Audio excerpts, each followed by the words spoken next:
Okay, thank you for joining me today. My name is Paris Charles. I am the Associate Director for Financial Initiatives and Student Success here at the University of San Francisco, and I will be your presenter for our SAP webinar today. So just a few housekeeping items. If there are any questions, please place them in the Q&A box and we will review them live at the end. Please only place any general questions in the Q&A box. If you do have any specific questions regarding your situation or your student situation, please direct them directly to the financial aid department to be addressed. Okay, let's continue. So today we will be discussing what SAP is, what happens if you're not meeting SAP, how to regain eligibility, and SAP appeals. So let's strap in for an informative webinar. Starting off, what is SAP? So satisfactory academic progress is the academic performance standard that a student must achieve in order to be eligible for federal, state, and institutional financial aid. SAP includes a quantitative and qualitative measures. So there's two components of SAP, and you must be meeting both to remain eligible for financial aid from year to year. Let's continue. So why do we have a SAP policy? So we have a SAP policy so that we as an institution are able to administer federal and state financial aid. It's actually a federally regulated requirement that institutions that do administer Title IV financial aid are required to have a SAP policy. And our SAP policy applies to all students, whether you receive financial aid or not. Where can it be located? Well, our SAP policy is located on the myusf.edu platform on the financial aid page under policies. So you're able to review our policies, and really all of our financial aid policies are on that page. All right, let's discuss some of the components of SAP. So one of the components of SAP is the quantitative measure. The quantitative measure of SAP is the completion rate. So the completion rate is calculated by the amount of completed credits divided by the amount of attempted credits. And that percentage needs to be a 67% each year in order to remain eligible to receive financial aid. Attempted credits are courses you remain in after USF census date for that term. And as I mentioned, the rate is calculated by dividing the number of successfully completed units by the number of attempted units. Maximum time frame is also a quantitative measure. This requirement sets forth that students must complete their degree program in no more than 150% of the published length of their degree program. So each program has, and each level has a set time frame for a standard degree to be completed. So undergraduates, that's 4 years. Graduate level students is typically 2 years. So if you exceed more than 150% of that time frame, then you're not meeting that component of SAP. So another component of SAP is the qualitative measure, which is the grade point average. Grade point average is the overall grade point average, so the cumulative grade point average that you're required to maintain. Undergraduate students are required to maintain a 2.0 cumulative grade point average. Graduate, master's, and doctorate level students are required to maintain a 3.0, and law students are required to maintain a 2.3 cumulative GPA.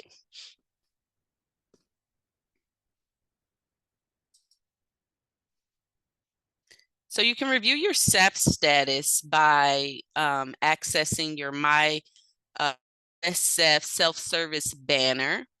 In your banner, you'll go to the financial aid page. You'll make sure you delegate what year you're wanting to review. The current year is 25-26 that we're going into.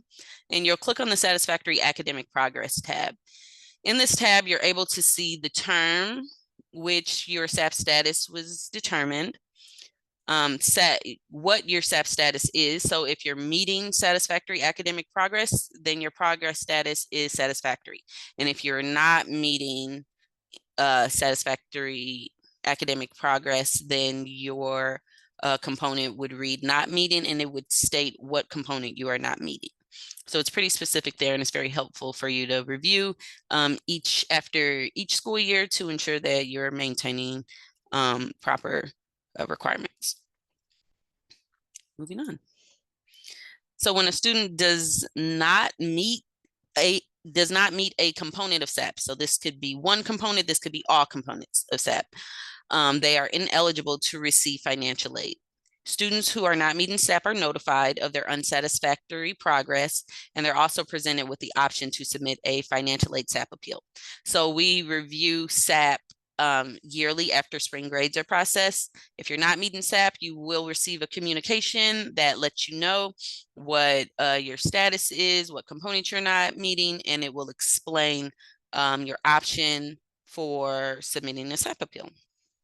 If there were circumstances that prevented you from completing your courses successfully.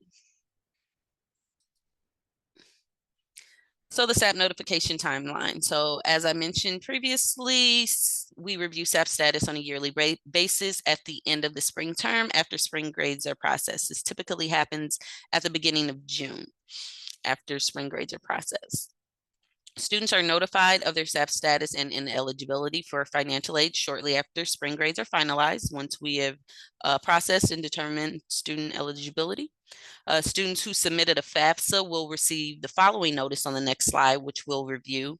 And non-FAFSA filers will receive a similar notice, except it has a different link in it for the SAP appeal. So FAFSA filers are able to submit a SAP appeal via the student forum site, but if students do not have a FAFSA on file or are not able to submit a FAFSA, then they can submit the e-form for the SAP appeal. So let's review what the communication looks like. So this is what it will look like. Your information would be filled in here, your name and your ID. It'll give you information letting you know about the federal regulated requirement to meet satisfactory academic progress. And it will also let you know what your SAP status is and what component you're not meeting. At the bottom section, you'll see the appeal process. This explains the appeal process, and it also provides some examples of some circumstances that would warrant you to pursue submitting a SAP appeal. It provides the link to the student forums portal, where FAFSA filers will be able to log on with their MyUSF single sign-on information to review and submit the documentation for the SAP appeal. For non-FAFSA filers, that will be the link to the e-form that you will go on to submit your documentation and complete the SAP appeal that way.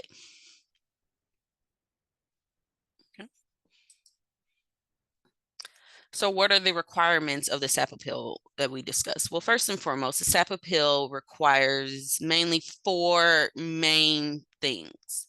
A statement that provides a detailed explanation of the extenuating circumstances that impacted your academic progress for the term or the school year. So this is your chance to really be able to explain in detail what happened during that term and what steps you're taking to make forward progress towards meeting satisfactory academic progress. The SAP appeal also requires supporting documentation. This component is extremely important. The SAP appeal cannot be accepted, reviewed, or processed if there is not documentation that directly supports the circumstances which you're mentioning in your statement. So for instance, if your circumstance in your statement was that a parent was sick for the term and it required all of your attention, which ultimately deviated you away from your schoolwork, then you would submit documentation that shows proof of the circumstances existing with that parent, likely a note from a doctor. It doesn't have to include like medical details, but it does need to support that circumstances existed during that term that relate to the circumstances you report in your statement. Just additional information on that part.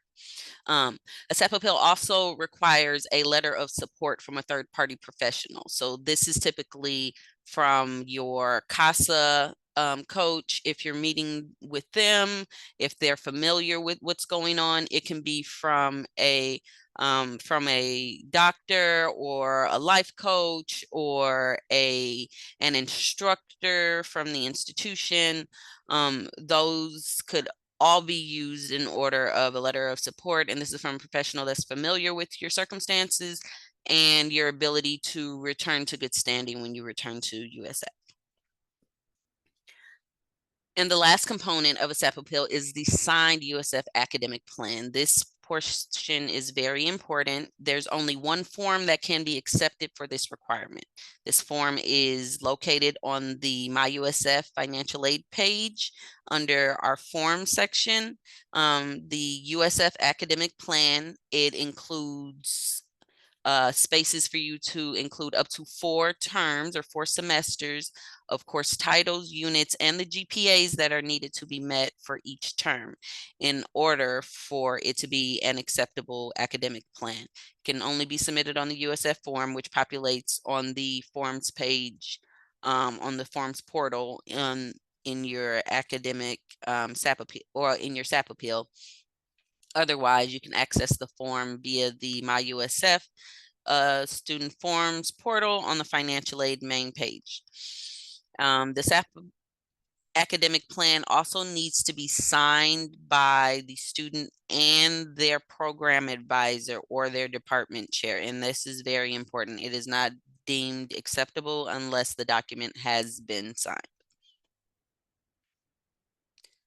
Once you've gotten all of your documentation together, you would submit it in through whatever channel you're submitting your appeal either via the student forms portal or the e-form, and then we will move forward with review. SAP review timeline. So in order to receive aid for the term, the student must complete the SAP appeal by our published deadlines. Our published deadlines is on our financial aid page. If you click on SAP appeals on the left-hand navigation menu, then you can review like what our published deadlines are for each term. For the fall semester, fall 2025, if you are considering submitting a SAP appeal, the deadline to appeal for the fall is by November 22nd, 2025.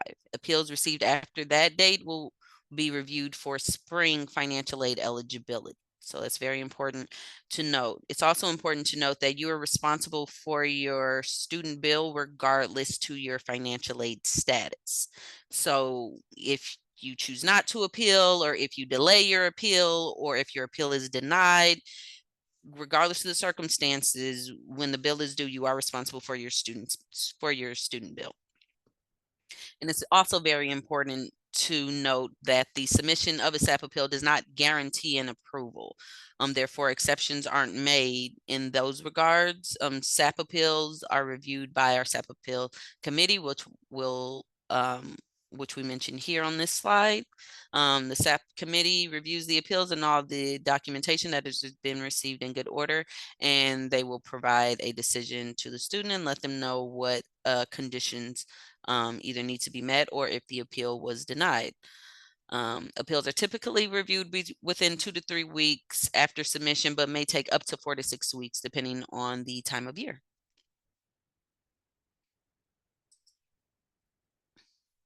SAP approval. So if you submit an appeal and all your documentation and it's reviewed and it's approved, a student will receive 2 emails once their appeal is approved. The first email explains your approval and your expectations. For the approval, there will usually be contingencies to follow your academic plan completely throughout the course of you making forward progress towards SAP.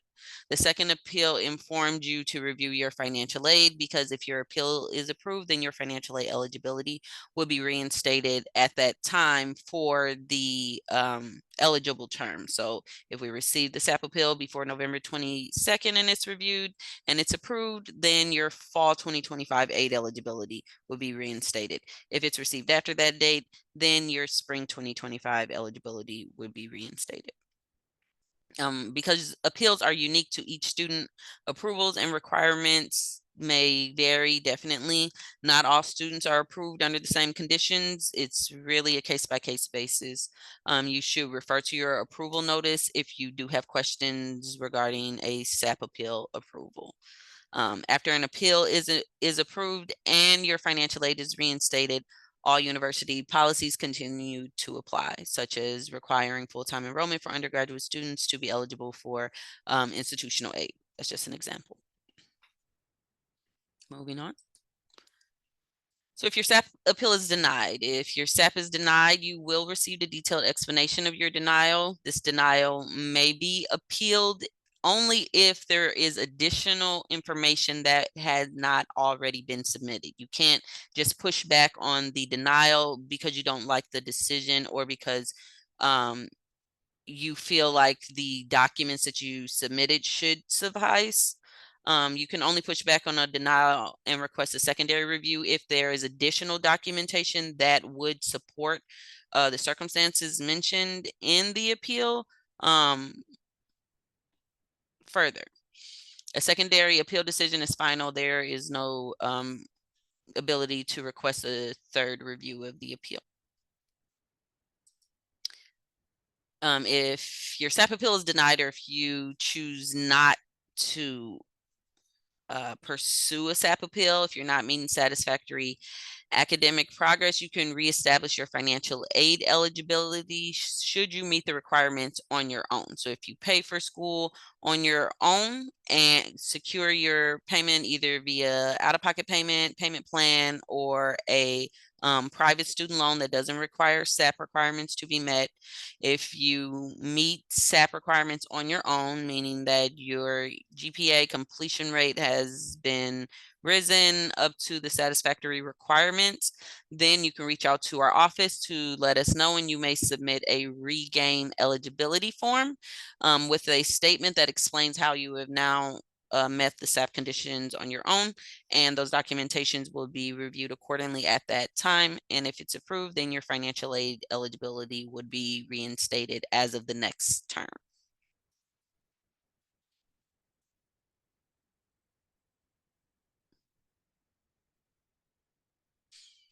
Okay. So another thing is SAP appeals are not retroactive. So if you were to regain eligibility, your financial aid would begin with the next term, and it doesn't backdate the other terms with which you would not have been eligible due to not meeting SAP.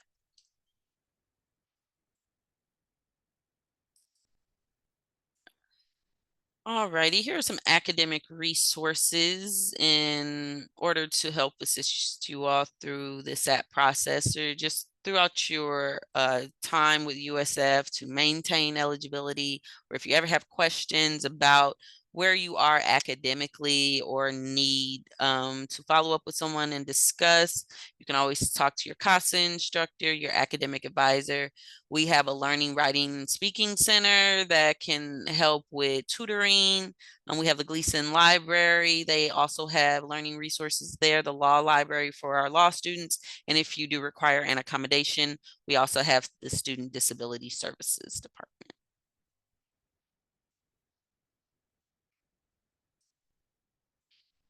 If there are any questions, please drop them in the chat. Otherwise, it has been a pleasure chatting with you guys today.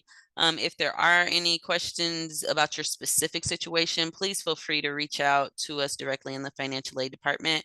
My name is Paris Charles. I chair our SAP committee, so I'd be happy to answer any questions that you may have or help facilitate any confusion that facilitate